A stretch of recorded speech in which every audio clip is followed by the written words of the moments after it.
This diagram shows the specific formula used in the title and thumbnail of the video you're watching right now. It uses an insider frame to make you feel like you're gaining exclusive knowledge, paired with a secret reveal to trigger a curiosity loop. By 2026, content is built on a rigid mathematical framework, engineered by algorithms to capture and hold human focus for as long as possible. These formulas are highly effective at winning the click, but they often function by creating a sense of tension that can flex with our emotional baseline. Top podcasters like Stephen Bartlett use a strategy called trailerization to turn a 90-minute interview into a series of high-stakes, 60-second clips. It's a structural loop. Editors use sudden audio drops and counterintuitive frankenbites to state a problem without giving away the answer.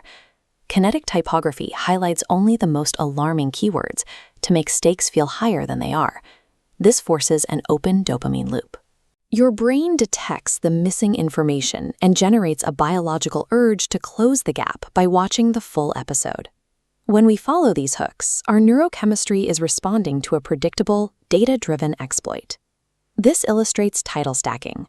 Layering psychological frames, like a duration, a secret, and a destination, multiplies viewership.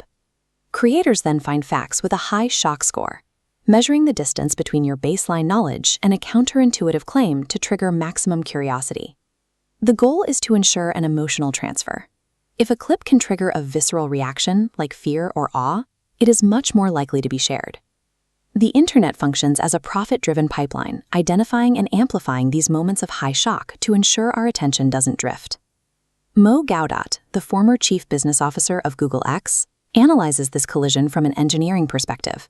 He explains that the brain has a built-in negativity bias. It's an ancient biological alarm system designed to prioritize survival over contentment. This results in an internal monologue that is constantly scanning for threats. Gaudat calls this voice Becky and points out that we often incorrectly identify this survival mechanism as our true self. When digital formulas engineer a threat to our status or health, our biological hardware responds as if the danger is real. This is the happiness equation. Well-being equals the events of our life minus our expectations. But algorithmic feeds skew the events variable downward by bombarding us with manufactured crises. Simultaneously, the internet inflates our expectations with hyper-curated, impossible standards, breaking the mathematical balance. When the system controls both what we see and what we expect, the mathematical result shifts away from contentment and toward a baseline of anxiety. While we cannot change the math of the attention economy, we possess the neuroplasticity to change how we process those inputs. Gaudat uses a flowchart to intercept negative thoughts. When an emotion spikes, he pauses to ask, is this thought actually true? If true, can action be taken? If not, the final step is committed acceptance, choosing to move forward anyway. Consistently running this internal check rewires the brain, building a defense against the psychological exploits of the digital world.